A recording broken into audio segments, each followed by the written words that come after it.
So, ayan mga mamshi, 7 a.m. nagising ako.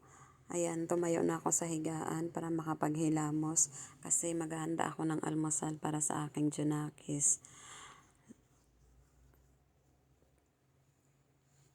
So, naghilamos muna ako, nag-toothbrush, tsaka ako nagluto ng itlog. Kasi mamshi, umaga naman, kaya tinapay at itlog lang ang aming almusal. So, hindi kami mahilig kumain ng kanin sa almusal. Kaya ayan, nagtimpla rin ako ng gatas para sa aking junakis. At sa akin naman ay Swiss Miss dahil ayoko ng gatas. At sa aking hubby ay kape. So, ganun lang kasimple mga mami siya ang aming almusal. Kasi umaga nga, hindi kami mahilig magkanin. Minsan din kami nagkakanin pag may mga lakad kami. Kaya yan, tawagin na natin ang aking junakis, gigisingin na natin. So ayan, gising na pala siya.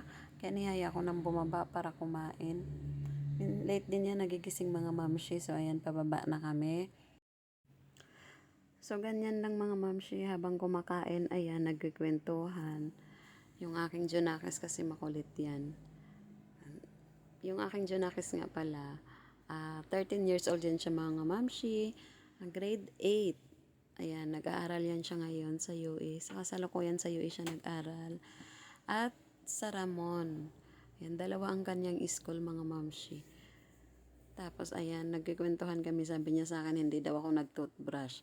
Sabi ko baka siya ang hindi nag-toothbrush. Lagi niya akong niloloko dahil umaga daw hindi daw ako nagtutoothbrush. Eh habang siya naman yung hindi nagtutoothbrush kasi kakain, mamaya na yan mag-toothbrush pagkatapos niyang kumain sabay maligo. Kasi nagyayayan siya sa akin, aalis daw kami. Pupunta daw kami sa church. Gusto niyang mag-church kami ng maaga. Ay sabi ko naman busy kasi ako kaya mamayang gabi kami mag-church pero ang gusto niya ay church. Ayan, pinapainom ko siya ng gatas mga mamshi. Ayaw niya talagang uminom. Ang aking junakis ay kahirap painumin ng gatas.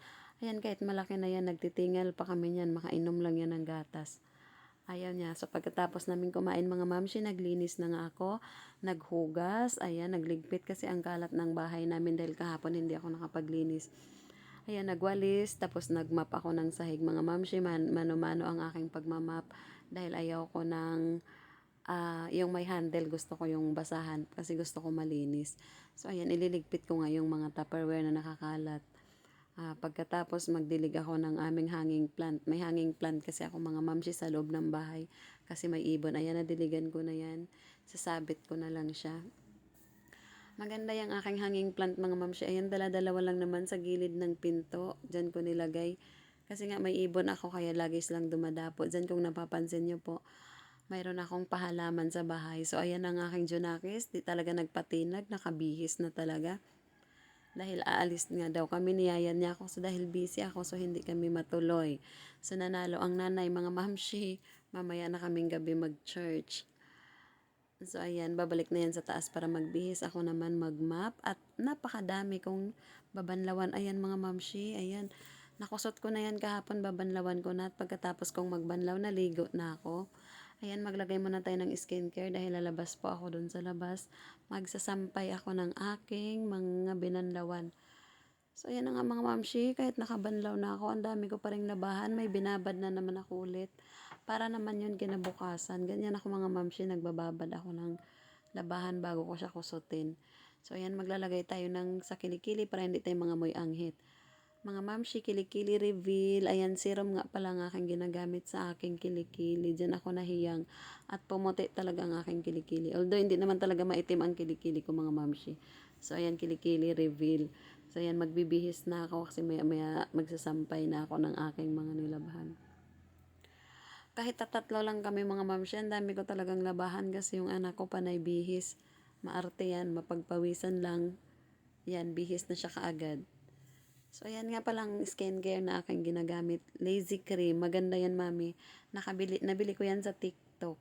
So, yan. Hindi mo na kailangang mag-makeup pag may cream ka. Kunting powder na lang. Tas kilay. Ayan. Maglagay ng kilay. So, nasa bahay lang naman ako. Hindi ko kailangang magkilay. Ganyan lang. Cream lang. Kasi lalabas ako. Papunta ako sa initan. Magsasampay ako ng aking mga binanlawan. So, ayan mga mamshi, ang trabaho pala ng aking junakis, tagaligpit, tagalinis ng aming kwarto, tagaligpit ng aking mga nilabahan. Kasi nandito lang naman siya, pag walang pasok ganyan ang trabaho niya. Nasa higaan lang naman yan siya, tapos pag mayroong natuyo na mga nilabhan, siya ang taga-tupi. So ayan, flex ko sa inyo, ayan siya oh, nagliligpit ng kanyang, yan, siya ang tagaligpit ng aking mga nilabhan. So hindi pa ako nakapagligpit ng higaan ko, siya na ang magliligpit niyan. Ayoko kasi sa kama mga mamsi, gusto ko sa sahig. Binababa ko yung foam, kasi gusto ko dyan matulog at basta iwan ko ba, hindi ako nasanay sa kama matulog. So ayan, bababa na ako kasi magsampay na ako mga mamsi. Napakadaming trabaho sa bahay. Kaya ganito lang talaga na nauubos ang oras ko sa bahay. Puro trabaho. So ayan, yung mga binanlawan ko kanina, isasampay ko na. Time check mga mamsi, 10:30 na. Ayan, pagkatapos kong magsampay, magsasaing na ako para sa tanghalian. So ayan, mamsi, pag ako nagsaing, hinuhugasan ko ng maigi yung bigas. Kasi hindi natin alam dun sa palengke. Yung mga bigas, mayroong nagapangan ng ipis, baka naihian ng daga. Kasi syempre, pag sa palengke ka bibili, alam mo naman yung sa palengke, mga mamsi, open na open yan ang palengke, mga mamsi. So, ayan mga mamsi, pag ako pala nagsasaing, nilalagyan ko siya ng suka para hindi mapanis, lalo na yung sa bahay kasi ganyan lang kakunti ang sinasaing ko, mamsi. Ganyan lang kalit ang kaldero ko kasi nga, tatlo lang naman kaming kakain, hindi pa mauubos yan mga mamsi. So ayan, pagkaluto ko ng kanin, sinabay ko na kasi hindi ako nakapamalingki. Mayroon kaming sardina sa bahay, nilagyan ko ng itlog. Tinorta ko na yun mga mamsi, ang itlog. So ang ulam namin sa tanghalian, tortang sardinas na may itlog. Ayan. Masaya na kami dyan sa ganyan mga mamsi. Napakamurang ulam, tipid tips. Kasi hindi kami nakapamalengke at natamad akong mamalengke. Kaya ayun, yun na lang, sardinas. So, at this time mga mamsi, palobat na ang aking cellphone. Kaya hindi ko na videohan kung paano ako magluto ng sardinas, tortang sardinas. So ayan nga mga mamsi, nilagyan ko ng suka. Tapos isasaing ko na yan. Ayan mga mamsi, ang tortang sardinas. So, ayan, ready na ang aming lunch. Tatawagin ko na ang aking Junakis kasi nasa taas lang. Ganyan lang talaga ang aking Junakis, hindi talaga yan bumababa.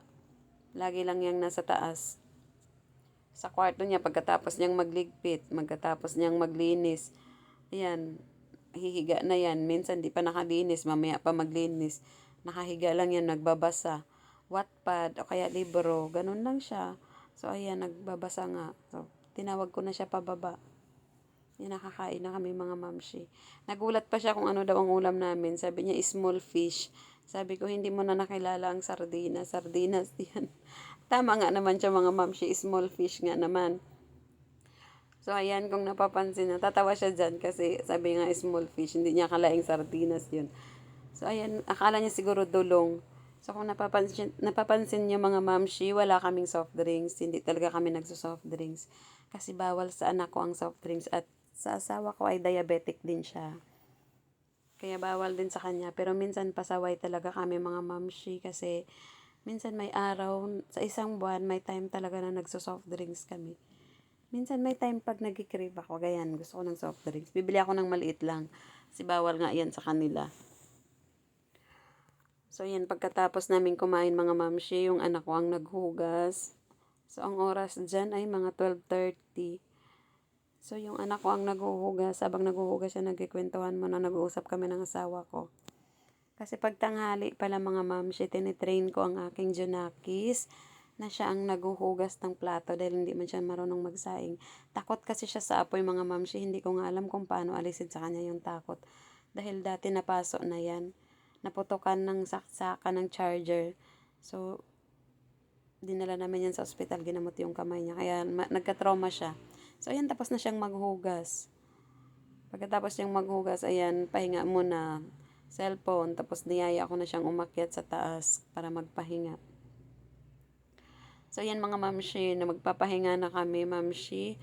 Ang oras ay 1:45. So, ayan, pahinga kami mula alas 2, mga mamsi, nakatulog ako ng mahaba hanggang alas 5. Mga 5:30 na ng hapon, tinawag na ako ng asawa ko para kumain. Ay, magluto ng tinola.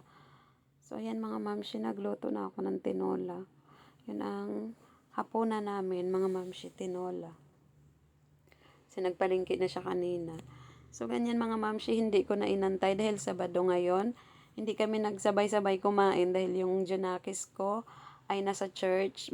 So, ayan mga mamshi, pagkatapos ko pong magluto, ayan, maglalaba na ako.